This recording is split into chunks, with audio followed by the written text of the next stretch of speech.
November 26 Mumbai ದಾಳಿ ಆದ್ಮೇಲೆ ಭಾರತ ಪಾಕಿಸ್ತಾನ ಮೇಲೆ ಯುದ್ಧ ಯಾಕೆ ಮಾಡ್ಲಿಲ್ಲ ಅಂತ ನೀವು ಯೋಚನೆ ಮಾಡಿದೀರಾ? ಎಲ್ರು ಅನ್ಕೊಂಡಿದ್ರು ಭಾರತ ಸುಮ್ನಾಯ್ತು, ಎದುರುಕೊಳ್ತು ಅಂತ. ಆದ್ರೆ ಸತ್ಯ ಅದಲ್ಲ. ಭಾರತ ಯುದ್ಧ ಮಾಡ್ತು, ಬಾರ್ಡರ್ ಅಲ್ಲ, ಬದಲಿಗೆ ಶತ್ರುವಿನ ಬೆಡ್ರೂಮ್ ನಲ್ಲಿ ಸೈಲೆಂಟ್ ಆಗಿ ಕರಾಚಿ ಅಂಡರ್ ವರ್ಲ್ಡ್ ಅನ್ನೇ ಸುಟ್ಟು ಹಾಕ್ತು. ಈಗ ಬಾಕ್ಸ್ ಆಫೀಸ್ ಅಲ್ಲಿ ದುರಂಧರ್ ಸಿನಿಮಾ ಧೂಳೆಬ್ಬಿಸ್ತಿದೆ. ಈ ಸಿನಿಮಾದಲ್ಲಿ ತೋರಿಸಿರೋದು ಬರೀ 10% ಸತ್ಯ ಮಾತ್ರ. ಇನ್ನು ಮಿಕ್ಕಿದ 90% ರಿಯಲ್ ಸ್ಟೋರಿ ಸಿನಿಮಾಗಿಂತೂ 1000 ಪಟ್ಟು ಭಯಾನಕ. ನಾವು ಸುಮ್ಮನೆ ಕೂತಿದ್ವಿ ಅಂತ ಅವ್ರು ಅನ್ಕೊಂಡಿದ್ರು, ಆದ್ರೆ ನಾವು ಸುಮ್ಮನೆ ಕೂತಿದ್ದು ಅವರ ಸಮಾಧಿ ತೊಡಕ್ಕೆ ಅಂತ ಅವ್ರಿಗೆ ಗೊತ್ತಿರ್ಲಿಲ್ಲ. ಬನ್ನಿ ಇವತ್ತು ಸೀಕ್ರೆಟ್ ಮಿಷನ್ ರಿಯಲ್ ಸ್ಟೋರಿ ನೋಡೋಣ. ಇದು ಬರೀ ಭಾರತದ ಸೇಡ್ ಅಷ್ಟೇ ಅಲ್ಲ, ಇದೊಂದು ಕರಾಳ ಕರಾಚಿಯ ಕತ್ತಲ ಕಥೆ. Welcome to the real story of Dhurandhar. ಕತೆ ಶುರುವಾಗೋದು ಕರಾಚಿಯ ಲಿಯಾರಿ ಅನ್ನೋ ಒಂದು ಏರಿಯಾದಿಂದ. ಇದು ಕರಾಚಿಯ ಒಂದು ಸ್ಲಮ್. ಅಲ್ಲಿ ಬಡತನ ಎಷ್ಟಿತ್ತು ಅಂದ್ರೆ ಜನ ಊಟಕ್ಕೂ ಪರದಾಡ್ತಿದ್ರು. ಅದೇ ಸ್ಲಮ್ ನಿಂದ ಒಬ್ಬ ವ್ಯಕ್ತಿ ಹುಟ್ಟು ಬರ್ತಾನೆ. ಅವನ ಹೆಸರು ಸರ್ದಾರ್ ಅಬ್ದುಲ್ ರೆಹಮಾನ್ ಬಲೋಚ್.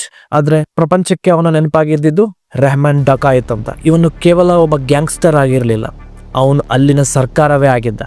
ನಂಬೋಕೆ ಕಷ್ಟ. ಒಂದು ಉದಾಹರಣೆ ಹೇಳ, ಅಲ್ಲಿನ ರಸ್ತೆಗಳಲ್ಲಿ ರಾತ್ರಿ ಹೊತ್ತು ಪೊಲೀಸ್ ರೌಂಡ್ಸ್ ಆಗ್ತಿರ್ಲಿಲ್ಲ. ಬದಲಿಗೆ ರೆಹಮಾನ್ ಕಡೆಯ ಗ್ಯಾಂಗ್ಸ್ಟರ್ಗಳು ನೈಟ್ ಬೀಟ್ ಆಗ್ತಿದ್ರು. ಜನಕ್ಕೆ ರಕ್ಷಣೆ ಬೇಕಿದ್ರೆ ಪೊಲೀಸ್ ಸ್ಟೇಷನ್ಗೆ ಹೋಗ್ತಿರ್ಲಿಲ್ಲ, ಬದಲಿಗೆ ಇವನ ಮನೆಯೇ ಪೊಲೀಸ್ ಸ್ಟೇಷನ್ ಆಗಿತ್ತು. ಅಲ್ಲಿನ ಗ್ಯಾಂಗ್ಸ್ಟರ್ಗಳಿಗೆ ಪ್ರೊಟೆಕ್ಷನ್ ಮನಿ ಅಂತ ಜನ ಟ್ಯಾಕ್ಸ್ ಕಟ್ಟಬೇಕಿತ್ತು. ನಿರಾಕರಿಸಿದ್ರೆ ಅದೇ ಜನರ ಶವ ರೆಡಿ ರೋಡ್ ಅಲ್ಲಿ ಬೀಳ್ತಿತ್ತು. ಇವನು ಇನ್ನಷ್ಟು ದುಡ್ಡು ಹೇಗೆ ಸಂಪಾದನೆ ಮಾಡ್ತಿದ್ದ ಗೊತ್ತಾ? ಕೇಳಿದ್ರೆ ಶಾಕ್ ಆಗ್ತೀರಾ. ಇವನ ಬಿಸ್ನೆಸ್ ಸಾಮ್ರಾಜ್ಯ ನಿಂತಿದ್ದೆ ಭಾರತದ ರಕ್ತದ ಮೇಲೆ. ಪಾಕಿಸ್ತಾನದಲ್ಲಿ ಭಾರತದ ನಕಲಿ ರೋಡ್ ಪ್ರಿಂಟ್ ಮಾಡಿ ಅದನ್ನ ಕರಾಚಿ ಪೋರ್ಟ್ ಮೂಲಕ ಕಳ್ಳ ಮಾರ್ಗವಾಗಿ ಭಾರತಕ್ಕೆ ಸಪ್ಲೈ ಮಾಡ್ತಿದ್ದ. ಆಫ್ರಿಕಾ ಮತ್ತು ಇರಾನ್ ನಿಂದ ಬರುವಂತಹ ಕೋಟ್ಯಾಂತರ ರೂಪಾಯಿ ಬೆಲೆ ಬಾಳುವ ಡ್ರಗ್ಸ್ ಮತ್ತು ವೆಪನ್ಸ್ ಗಳನ್ನ ಇವನೇ ಕಂಟ್ರೋಲ್ ಮಾಡ್ತಿದ್ದ. ಹೀಗೆ ಅಕ್ರಮವಾಗಿ ಬಂದಂತ ಕೋಟ್ಯಾಂತರ ರೂಪಾಯಿನ ತನ್ನ ಏರಿಯಾದ ಜನಕ್ಕೆ ಹಂಚ್ತಿದ್ದ. ಅಲ್ಲೇ ಜನರ ಕಣ್ಣಿಗೆ ಇವನೊಬ್ಬ ರಾಬಿನ್ ಹುಡ್ ಆಗಿದ್ದು. ಯಾರಿಗೆ ಮದುವೆ ಇದ್ರು, ಯಾರಿಗೆ ಕಾಯಿಲೆ ಇದ್ರು ರೆಹಮಾನ್ ದುಡ್ಡು ಕೊಡ್ತಿದ್ದ. ಅದರ ಬದಲಿಗೆ ಜನ ಇವನಿಗೆ ಪ್ರಾಣ ಕೊಡೋದಕ್ಕೂ ರೆಡಿ ಆಗಿದ್ರು. ಇವನಿಗೆ ಸ್ವಂತ ಕೋರ್ಟ್ ಇತ್ತು, ಅಲ್ಲಿ ಅವಂದೇ ತೀರ್ಪಾಗಿತ್ತು. ಪಾಕಿಸ್ತಾನಲ್ಲಿದ್ದ ದೊಡ್ಡ ದೊಡ್ಡ ಪೊಲಿಟಿಕಲ್ ಪಾರ್ಟಿಗಳು ಕೂಡ ಎಲೆಕ್ಷನ್ ಟೈಮ್ ನಲ್ಲಿ ಇವನ ಸಹಾಯಕ್ಕಾಗಿ ಕೋರುತ್ತಿದ್ರು. ಇಷ್ಟೆಲ್ಲ ಆಗ್ತಿದ್ದಾಗ ಪೊಲೀಸರು ಸುಮ್ಮನೆ ಇರ್ತಿದ್ರ ಅಂತ ನೀವು ಅನ್ಕೋಬಹುದು. ಒಂದ್ಸಲ ಪೊಲೀಸರು ಇವನ ಏರಿಯಾಗೆ ಎಂಟ್ರಿ ಕೊಡ್ತಾರೆ. ಆಗ ರೆಹಮಾನ್ ಆ ರೋಡ್ ಬ್ಲಾಕ್ ಮಾಡಿ ಅಲ್ಲಿ ರಾಕೆಟ್ ಲಾಂಚರ್ ಬಿಡ್ತಾನೆ. ಅವತ್ತು ಕರಾಚಿಗೆ ಗೊತ್ತಾಯ್ತು, ಇಲ್ಲಿ ಕಾನೂನು ಸತ್ತೋಗಿದೆ, ಬರೀ ರೆಹಮಾನ್ ಬದುಕಿದ್ದಾನೆ ಅಂತ. ಕಟ್ ಮಾಡಿದ್ರೆ 2008 ನವೆಂಬರ್ 26 ಪಾಕಿಸ್ತಾನದ ISI ಮತ್ತು ಲಷ್ಕರ್ ಉಗ್ರರು ಮುಂಬೈ ಮೇಲೆ ದಾಳಿ ಮಾಡ್ತಾರೆ. 100 ಅಮಾಯಕರ ಪ್ರಾಣ ಕಿತ್ಕೋತಾರೆ. ನಿಮಗೆ ಗೊತ್ತಾ, ಪಾಕಿಸ್ತಾನದ ಮಿಲಿಟರಿ ಜನರಲ್ ಜಿಯಾ ಉಲ್ ಹಕ್ ಒಂದ್ ಮಾತು ಹೇಳ್ತಾನೆ, ಬ್ಲೀಡ್ ಇಂಡಿಯಾ ವಿತ್ 1000 ಕಟ್ ಅಂತ. ಭಾರತದ ಜೊತೆ ನೇರ ಯುದ್ಧ ಮಾಡಕ್ಕಾಗಲ್ಲ, 1000 ಸಣ್ಣ ಗಾಯ ಮಾಡಿ ಅವರಿಗೆ ರಕ್ತವಾರಿಸು ಸಾಯಿಸಬೇಕು ಅಂತ. ನವೆಂಬರ್ 26 ದಾಳಿ ಅದರ ಒಂದು ಭಾಗವಾಗಿತ್ತು. ಆದ್ರೆ ಅವ್ರು ಮಾಡಿದ್ದು ಒಂದೇ ಒಂದು ತಪ್ಪು. ಭಾರತದ ಮೌನವನ್ನು ದೌರ್ಬಲ್ಯ ಅಂತ ಅನ್ಕೊಂಡಿದ್ರು. ಅವತ್ತು ದೆಹಲಿಯಲ್ಲಿ ಒಂದು ಸೀಕ್ರೆಟ್ ಮೀಟಿಂಗ್ ನಡೆಯುತ್ತೆ. ಅಜಿತ್ ದೋವಲ್ ಅವರ ಹೊಸ ಸಿದ್ಧಾಂತ ಒಂದು ಉಟ್ಕೊಳ್ತು. ಅದೇ ದೋವಲ್ ಡಾಕ್ಟ್ರೈನ್. ನೀವು ನಮಗೆ 1000 ಗಾಯ ಮಾಡೋಕೆ ಪ್ರಯತ್ನ ಪಟ್ರೆ ನಾವು ಆ ಗಾಯ ಮಾಡೋ ಕೈಗಳನ್ನೇ ಕತ್ತರಿಸ್ತೀವಿ. ಶತ್ರು ನಮ್ಮ ಮನೆ ಬಾಗಿಲಿಗೆ ಬಂದು ಕದ ತಟ್ಟೋದ್ ಬೇಡ, ನಾವೇ ಅವರ ಬೆಡ್ರೂಮಿಗೆ ಹೋಗಿ ಅವರನ್ನ ಮುಗಿಸೋಣ ಅಂತ ನಿರ್ಧರಿಸಿದ್ರು.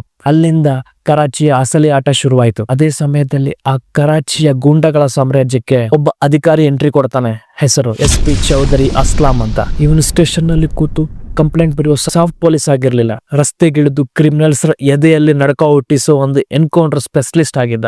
ನಾನು ಈ ಕ್ರಿಮಿನಲ್ಗಳನ್ನ ಸುಮ್ಮನೆ ಬಿಡಲ್ಲ, ಎಳೆದುಕೊಂಡು ಬರ್ತೀನಿ ಅಂತ ರೆಹಮಾನ್ ಡಕಾಯತ್ಗೆ ಟಿವಿಯಲ್ಲಿ ನೇರವಾಗಿ ಒಂದು ಸವಾಲ್ ಮಾಡ್ತಾನೆ. ಇದಕ್ಕೆ ಬದಲಾಗಿ ಗ್ಯಾಂಗ್ಸ್ಟರ್ಗಳು ಅಸ್ಲಾಂ ಮನೆ ಮೇಲೆ 200 kg ಬಾಂಬ್ ಹಾಕ್ತಾರೆ. ಮನೆ ಪುಡಿ ಪುಡಿ ಆಯ್ತು. ಆದ್ರೆ ಧೂಳಿನಿಂದ ಎದ್ದು ಬಂದ ಅಸ್ಲಾಂ ತನ್ನ ಬಟ್ಟೆ ಒದರಿಸಿಕೊಂಡು ಮೀಸೆ ತಿರುವಿ ಹೇಳ್ತಾನೆ, ಇವತ್ತೇ ಅವ್ರನ್ನ ಮಣ್ಣು ಮುಕ್ಕಿಸ್ತೀನಿ ಅಂತ. ಆಗಸ್ಟ್ 2009 ಒಂದು ಖಚಿತ ಮಾಹಿತಿ ಬಂತು, ರೆಹಮಾನ್ ಡಕಾಯತ್ ಮೂವ್ ಆಗ್ತಿದ್ದಾನೆ ಅಂತ. ಚೌಧರಿ ಅಸ್ಲಾಂ ಮತ್ತು ಅವನ ಟೀಮ್ ಅಟ್ಯಾಕ್ ಮಾಡಿದ್ರು. ಭೀಕರ ಗುಂಡಿನ ಚಕಮಕಿ ನಡೆಯಿತು. ಕೊನೆಗೆ ಕರಾಚಿಯಲ್ಲಿದ್ದ ಆ ರಾಕ್ಷಸ ಡಕಾಯತ್ ರಕ್ತದ ಮಡಿಲಿನಲ್ಲಿ ಸತ್ತು ಬಿದ್ದ. ರೆಹಮಾನ್ ಸತ್ತ ಮೇಲೆ ಅವನ ಸಾಮ್ರಾಜ್ಯ 2 ತುಂಡಾಯ್ತು. ಒಂದು ಕಡೆ ಉಜ್ಜೈನ್ ಬೋಲೋಜ್ ಇಟ್ಟುಕೊಂಡ್ರೆ ಇನ್ನೊಂದು ಕಡೆ ಬಾಬಾ ಲಾಡ್ಲಾ ಮ್ಯಾನೇಜ್ ಮಾಡ್ತಿದ್ದ. ಒಂದೇ ಕಡೆಯಲ್ಲಿ 2 ಹುಲಿ ಇರಲ್ಲ ಅಂತಾರೆ, ಆದ್ರೆ ಆ 2 ಹುಲಿಗಳು ಕಚ್ಚಾಡ್ಕೊಂಡು ಸಾಯೋಗ್ ಮಾಡೋದೇ ಬೇಟೆಗಾರನ ಗುರಿಯಾಗಿತ್ತು. ಭಾರತ ಅವರ ಹವಾಲಾ ನೆಟ್ವರ್ಕ್ ಕಟ್ ಮಾಡ್ತು. ಗ್ಯಾಂಗ್ಸ್ಟರ್ಗಳಿಗೆ ಬರೋ ದುಡ್ಡು ನಿಲ್ತು. ದುಡ್ಡು ಇಲ್ಲದೆ ಗ್ಯಾಂಗ್ಸ್ಟರ್ಗಳು ಹುಚ್ಚರಾದ್ರು. ಒಬ್ಬರನ್ನೊಬ್ಬರು ಕೊಲ್ಲೋಕೆ ಶುರು ಮಾಡ್ಕೊಂಡ್ರು. ಇದೇ ಗ್ಯಾಪ್ನಲ್ಲಿ ಚೌಧರಿ ಅಸ್ಲಾಂ ತರಹದ ಎಷ್ಟೋ ಅಧಿಕಾರಿಗಳು ಎಲ್ಲ ಗ್ಯಾಂಗ್ಸ್ಟರ್ಗಳನ್ನು ಕ್ಲೀನ್ ಸ್ವೀಪ್ ಮಾಡಿದ್ರು.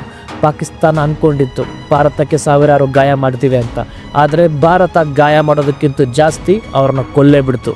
ಇವತ್ತು ಕರಾಚಿಯಲ್ಲಿ ಆ ಹಳೆ ಗ್ಯಾಂಗ್ಸ್ಟರ್ಗಳ ಹಾವಳಿ ಇಲ್ಲ. ಇಷ್ಟರ ಮಧ್ಯೆ ಇಂದಿನ ಯುದ್ಧದಲ್ಲಿ ಹೀರೋ ಕೂಡ ಪ್ರಾಣ ಬಿಡಬೇಕಾಯಿತು. 2014 ಚೌಧರಿ ಅಸ್ಲಂ ಕಾರ್ನಲ್ಲಿ ಹೋಗ್ತಿದ್ದಾಗ ಒಬ್ಬ ಸೂಸೈಡ್ ಬಾಂಬರ್ ಅವನಿಗೆ ಡಿಕ್ಕಿ ಹೊಡಿತಾನೆ. ಕರಾಚಿಯ ಸಿಂಗಂ ಪ್ರಾಣ ಬಿಟ್ಟ. ಆದ್ರೆ ಅವನು ಸಾಯೋದಕ್ಕೂ ಮುಂಚೆನೆ ಕರಾಚಿಯ ಅಂಡರ್ ವರ್ಲ್ಡ್ ನ ಬೆನ್ನು ಮೂಳೆನೆ ಮುರಿದಿದ್ದ. ಗೆಳೆಯರೆ, ಒಂದು ಮಾತು ನೆನಪಿಡಿ, ಸಿನಿಮಾದಲ್ಲಿ 10 ಜನರನ್ನ ಒಂದು ಹೀರೋ ಹೊಡೆದ್ರೆ ನಾವು ಚಪ್ಪಾಳೆ ಹೊಡಿತೀವಿ. ಆದ್ರೆ ರಿಯಲ್ ಲೈಫಲ್ಲಿ ನಮ್ಮ ದೇಶದ ರಕ್ಷಕರು ಹೆಸರು ಹೇಳದೆ, ಮುಖ ತೋರಿಸದೆ, ಶತ್ರುವಿನ ಊರಲ್ಲೇ ಕೂತು ನಮ್ಮ ದೇಶವನ್ನು ಕಾಪಾಡ್ತಿರ್ತಾರೆ. ದುರಂಧರ್ ಸಿನಿಮಾ ಬರೀ ಮನೋರಂಜನೆ, ಆದ್ರೆ ಅದರ ಹಿಂದಿನ ರಕ್ತ ಚರಿತ್ರೆ ಭಾರತದ ಹೆಮ್ಮೆ. ಅವರು ಕತ್ತಿ ಹಿಡ್ಕೊಂಡು ಬಂದ್ರೆ ನಾವು ತಲೆ ತಗ್ಗಿಸಲ್ಲ, ಅವರ ಕಣ್ಣು ಕೆಂಪು ಮಾಡಿದ್ರೆ ನಾವು ಅವರ ಊರನ್ನೇ ಕೆಂಪಾಗಿಸುತ್ತೇವೆ. That is new India. ಈ ರಿಯಲ್ ಸ್ಟೋರಿ ನಿಮಗೆ ರೋಮಾಂಚನವಾಗಿದ್ರೆ ಒಂದು ಲೈಕ್ ಮಾಡಿ, ಕಮೆಂಟ್ ಅಲ್ಲಿ ಜೈ ಹಿಂದ್ ಅಂತ ತಿಳಿಸಿ. ಸಿಗೋಣ ಮುಂದಿನ ವಿಡಿಯೋದಲ್ಲಿ. ಜೈ ಹಿಂದ್.